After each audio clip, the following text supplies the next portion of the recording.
અને શીતળ નમ્ર બને ને વરુણદેવ નિર્મલ બને એ ભાવ સાથે વરુણ દેવતાનું પૂજન કરીએ. ઓમ ફૂલ ચોખા લઈ લો. ઓમ તત્વયામી ભ્રમણા બંધમાન તદા શાસ્તે યજમાનો હવિર્ભિઃ અહેડમાનો વરુણેહ બોધૃક્ષગન સમાન આયુઃ પ્રમોષિઃ. ઓમ વરુણાય નમઃ આવાહયામી સ્થાપયામી. ચોખા ચડાવી દો બીજી ઢગલી પર. એ વરુણ તત્વનું છે. હવે અગ્નિ જેવી તેજસ્વાન બાળકી બને, બરાબર છે પીયું એને વર્ચસ્વાન બને.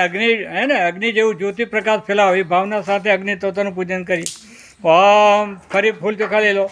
ઓમ તન્નો અગ્નિ વરુણસ્ય વિદ્વાન દેવસ્ય હેડો અવયાસી શિષ્ટા યજિષ્ઠો વહિતમ્મ સોસુચાનો વિશ્વદ્વેષા ગ્વન શેષ પ્રમુદક્ષમ.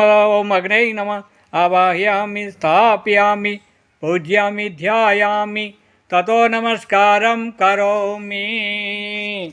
પછી આગળનું તત્વ છે વાયુ તત્વ છે. ફરી ફૂલ ચોખા લઈ લો. ઓમ આનો નિયુદ્ભિઃ શાંતિર્ભિર્વદ્વરગોમ સહસ્રભિરૂપયા હિ યજ્ઞમ વાયુ અસ્મિન સ્વને માદશ્વઃ ય પાતુ સ્વસ્તિભિઃ સદા નઃ. ઓમ વાયવે નમઃ આવાહયામી સ્થાપયામી પૂજ્યામી ધ્યાયામી તતો નમસ્કારમ કરોમી.